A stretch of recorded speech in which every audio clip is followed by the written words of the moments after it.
আসসালামু আলাইকুম ছোট্ট বন্ধুরা, কেমন আছো? আজকে তোমাদের দেখো কতগুলা ক্লাস হয়ে গেছে। 12 নাম্বার ক্লাসে চলে আসছি আমরা। 12! ও বাবা রে বাবা, অনেক কিছু শিখে ফেলছো। অধ্যায় প্রায় শেষের দিকে। সো কি পড়তে হবে আজকে আমাদের দেখা যাক। রিমোটটা কইরে রাইসুল সবার তো। হ্যাঁ, আলহামদুলিল্লাহ ভালো আছি। আচ্ছা, সো বাস্তব গ্যাসের বিচ্যুতি সমীকরণ গতদিন দেখছিলাম, আজকে তার অঙ্ক করতে হবে। তারপরে ভ্যান্ডার ওয়ালস সমীকরণ প্রতিপাদন করতে হবে। ভ্যান্ডার ওয়ালস শব্দটা এরকম, ভ্যান ডার ওয়ালস আলাদা শব্দ, ইংরেজিতে বানানটা হচ্ছে ভ্যান ডার ওয়ালস, WAALS। এটাকে আমাদের বইতে লেখে ভ্যান্ডার ভ্যান্ডার ওয়ালস। এটা ঠিক না, একজন বিজ্ঞানীর নাম, যথেষ্ট সম্মান করে বলা উচিত। লোকটার নাম তো এরকম ছিল না। এই ভ্যান্ডার কি আবার ভান্ডারি মনে হইতেছে, বাবা দয়াল ভান্ডারি। আচ্ছা, ভ্যান্ডার ওয়ালস সমীকরণ সম্পর্কিত সমস্যাবলী দেখবো। ব্যাপন কি, ব্যাপন নিঃসরণের পার্থক্য, গ্রাহামের সূত্র দেখতে হবে। সো চলো, গতদিন আমরা দেখছিলাম PV equal to Z N R T, সেই রিলেটেড অঙ্ক করে ফেলি। অর্থাৎ বাস্তব গ্যাসের বিচ্যুতির সমীকরণ PV equal to Z N R T. Z N R T. আচ্ছা, 27 ডিগ্রি সেলসিয়াস তাপমাত্রা, 1 অ্যাটমসফিয়ার চাপে 1 মোল নাইট্রোজেন গ্যাসের, তার মানে এটা হচ্ছে এন এর ভ্যালু। মাঝে মধ্যে মোল সংখ্যা দেওয়া থাকে না, তখন এখানে পিভি ইকুয়াল টু জেড আর টি বসাইতে হয়। অর্থাৎ মোল সংখ্যা 1 মোল ধরে নিয়ে কাজ করতে হয় আর কি। সাউন্ড এরকম কেন বলতেছে কেন?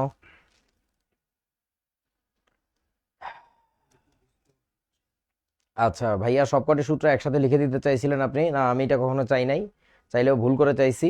মাঝে মধ্যে আমরা চাই না, ভুল করে একটা জিনিস চেয়ে ফেলি।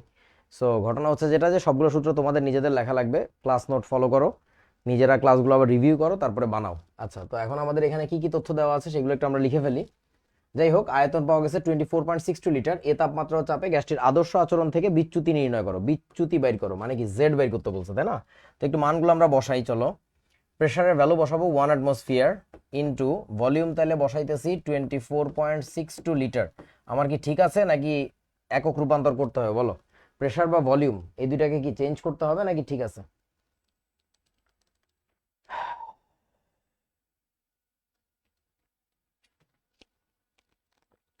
একজন বলছে স্যার, লিঙ্কন স্যারের বই কেন কিনবো? কারণ তোমার আব্বু বলছে। জ্ঞানের রাজ্যের আব্বু আরিফ হক, এই জন্য কিনবা। না কিনতে চাইলে তো জোর জোর করা যাবে না। জোর করা যাবে? খুশি? এখন খুশি? ভদ্রভাবে কথা বললে যদি কেউ না বুঝে, তাদের জন্য এইভাবে বলতে হয়।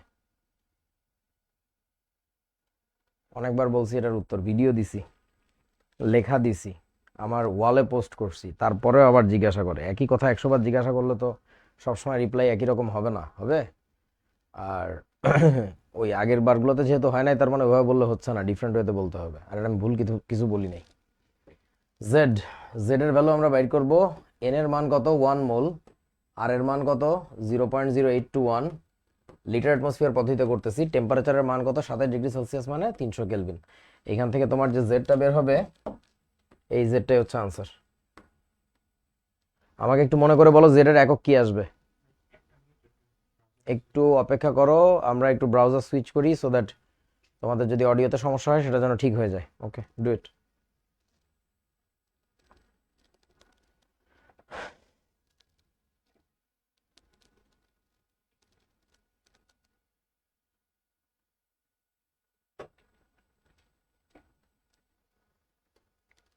আমার নামের নিচে কি লেখা? এইচএসসি, মানে আমি ইন্টারমিডিয়েটে পড়ি।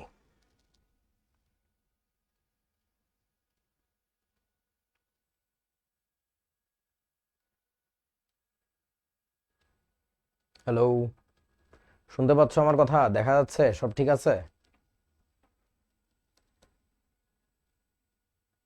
Audio is okay, good. এককবিহীন, সাবাস। জেড এর কোনো একক নাই, দ্যাটস এটা লিখলাম না। তুমি লিটার অ্যাটমসফিয়ারে বসালে যা আসবে, এসআই পদ্ধতিতে বসালেও তাই আসবে, করে দেখো আর কি। ঠিক আছে, চলো পরের অঙ্কে যাই। 0 ডিগ্রি সেলসিয়াস তাপমাত্রা, 1 অ্যাটমসফিয়ার চাপে 1 মোল কার্বন ডাইঅক্সাইড গ্যাসের আয়তন এত লিটার। এ তাপমাত্রা চাপে গ্যাসের আদর্শ আচরণ থেকে বিচ্যুতির মাত্রা গণনা করো। মানে কি বের করতে বলছে জানো? 1 - জেড। বিচ্যুতির মাত্রা হচ্ছে 1 - জেড। তাহলে আমরা কি লিখবো সমীকরণটা? PV equal to Z N R T. তারপরে কি করব? প্রেসারের ভ্যালু বসাবো 1 অ্যাটমসফিয়ার, ভলিউম তাহলে বসাবো 22.378 ইকুয়াল টু জেড এর ভ্যালুটা বের করতে হবে। এন এর মানটা বসাবো কত? 1 মোল। এই যে লেখা আছে 1 মোল কার্বন ডাইঅক্সাইড। আর এর মান বসাবো 0.0821, টেম্পারেচার বসাবো হচ্ছে 273 কেলভিন। এটা বসাই দিলে এখান থেকে যে জেড এর মানটা পাবো, এটা বের করলে কিন্তু আনসার না। এটা বের করার পরে ধরো এটার মান আসছে হচ্ছে এক্স হোয়াটএভার, এটার মান আসছে হচ্ছে বাক্স, ধরো এই বাক্সটা আসছে, এটার মান হচ্ছে বাক্স। তারপরে তুমি কি করবা, অতএব বিচ্যুতির মাত্রা, অতএব বিচ্যুতির মাত্রা, এটাকে আমরা বলবো হচ্ছে 1 মাইনাস জেড, এটা হচ্ছে 1 মাইনাস ওই যে বাক্সটা বসাই দিবা। জায়গায় ধরে না, ঘোড়ার ডিম কই লেখা যায় এটাকে।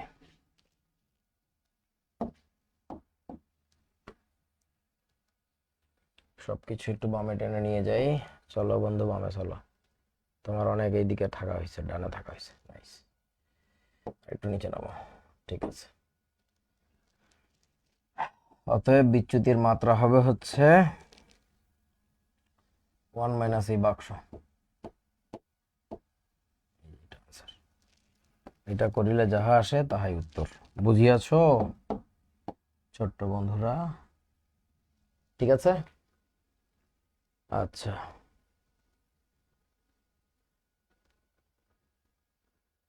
ওকে, ঠিক আছে, চলো। বাস্তবে আদর্শ গ্যাস সমীকরণের ব্যর্থতা, এটা নিয়ে গতদিন একটু কথা বলছিলাম, আজকে আরো একবার বলি। সেটা হচ্ছে পিভি ইকুয়াল টু এনআরটি যে সমীকরণটা, এই সমীকরণটা বানানো হয়েছিল কেন? বাস্তবে তোমার কাছে ধরো একটা গ্যাসের সিলিন্ডার আছে, ফরসে এইটা, সো এইটাতে তোমার কিছু পরিমাণে গ্যাসের অণু আছে। তো সেই অণুগুলার গ্যাসগুলা মিলে একটা চাপ সৃষ্টি করবে। ধরে নাও সে চাপের মান হচ্ছে পি, টেম্পারেচার হচ্ছে টি, ভিতরে অণুর সংখ্যা হচ্ছে এন, হ্যাঁ, এন মোল, টি কেলভিন, পি অ্যাটমসফিয়ার চাপ। সো এখন তার যে ভলিউম পাওয়া গেল, সেই ভলিউমটা পাওয়া গেল ভি লিটার। সো এই মানগুলো এখানে বসাই দিলে কি করার কথা ছিল, লেফট সাইড আর রাইট সাইড সমান হওয়ার কথা ছিল, কিন্তু বাস্তবে দেখা যায় হয় না। এইটাকে আমরা বলি যে আদর্শ গ্যাস সমীকরণটা বাস্তবে কাজ করে না। আমার কথা কি বুঝছো? জিনিসটা ঠিকমতো কাজ করে না। তখন আমাদের যেটা করতে হবে, এই সমীকরণটাকে আমরা জেড বসায় একটা মডিফিকেশন আনছিলাম, যে জেডটা ছিল হচ্ছে গ্যাসের বিচ্যুতি বা সংকোচনশীলতা গুণাঙ্ক বা পেষণ গুণাঙ্ক, কিন্তু ওইটা আসলে আমাদেরকে স্যাটিসফাই করতে পারতেছে না। তার কারণটা হচ্ছে যে ওই জেড এর মানটা বিভিন্ন প্রেসারে, বিভিন্ন টেম্পারেচারে বিভিন্ন রকম হয়। সো এইটা তো আসলে একটা কি বলে, মানে পার্মানেন্ট সমাধান হইল না, যে এই সমীকরণটা ঠিকমতো কাজে লাগানো যায় না, তাই না? সো আমাদের যেটা করা লাগবে, যে সমীকরণটাকে একটু পুরোপুরি মানুষ করা লাগবে। তো মানুষ করার জন্য আগে তোমাকে একটু বুঝতে হবে যে ভুলটা হইতেছে কোথায়, সমীকরণে ভুলটা হইতেছে কোথায়। তোমরা একটু আমাকে বলো যে এই সমীকরণটা প্রতিপাদন করা হয়েছিল মূলত কি বয়েল, চার্লস আর অ্যাভোগাড্রোর সূত্রকে কম্বাইন করে। এখন কথা হচ্ছে বয়েল, চার্লস, অ্যাভোগাড্রোর সূত্র বানানো হয়েছিল আবার গ্যাসের কিছু কনসেপ্ট ধরে নিয়ে। সেই কনসেপ্টগুলোকে একসাথে কি বলে, গ্যাস সম্পর্কিত কিছু কনসেপ্ট আমরা ধরে নিছিলাম। যেহেতু গ্যাসের অণুগুলো দেখতে পাচ্ছিলাম না, তাহলে গ্যাসের অণুগুলোকে ধরে নিতে হয়েছিল যে অণুগুলো এরকম, ওইভাবে ছোটে, এইভাবে বসে থাকে, ওইদিকে যায়, এদিকে যায়। সো সেই কনসেপ্টগুলোকে একসাথে কি বলে, একটু মনে করে বলো তো আমাকে, যে গ্যাসের ওই কনসেপ্টগুলোকে একসাথে কি বলে?